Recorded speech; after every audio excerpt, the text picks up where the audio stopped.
اعوذ باللہ من الشیطان الرجیم، بسم اللہ الرحمن الرحیم۔ خلاصہ مضامین قرآن، پارہ نمبر 18۔ قرآن کریم کے پارہ نمبر 18 کے بعض اہم نکات۔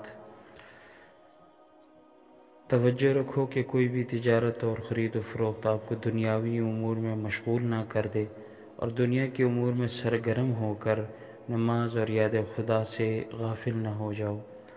سورہ نور آیت 37۔ پاک دامن خواتین پر تہمت نہ لگاؤ، کیونکہ ایسا کرنے سے تم دنیا اور آخرت میں آبروزی کے خاص عذاب کے مستحق ٹھہرو گے۔ سورہ نور آیت نمبر 32۔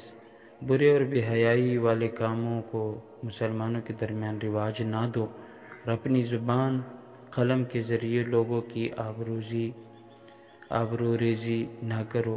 سورہ نور آیت نمبر 19۔ حضور قلب کے ساتھ نماز پڑھو، بیہودہ کاموں اور باتوں سے دوری اختیار کرو، فقراء کی مالی مدد کرو اور پاک دامن رہو۔ سورہ مومنین آیت نمبر 1 تا 5۔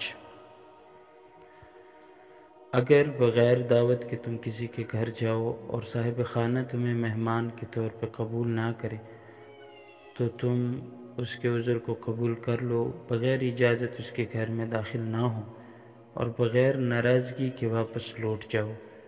سورہ نور آیت نمبر 28۔ خواتین و حضرات، نامحرم کو ناپاک نگاہوں سے نہ دیکھو، پاک دامن رہو، کیونکہ نامحرم کو دیکھنا دل میں شہوت کا بیج بو دیتا ہے۔ سورہ نور آیت 30 اور 31۔ برائیوں کا نیکیوں کے ساتھ جواب دو اور انتقام اور بدلہ لینے کے درپے نہ رہو، کیونکہ شیطان کے وسوسوں میں سے ہے۔ سورہ مومنون آیت نمبر 86۔ اے مومن عورتوں، زیور و زیب و آرائش کے ساتھ سر عام مت گھومو پھرو، اپنے گریبانوں پر اپنی اوڑھنیاں ڈالے رکھو۔ سورہ نور آیت نمبر 31۔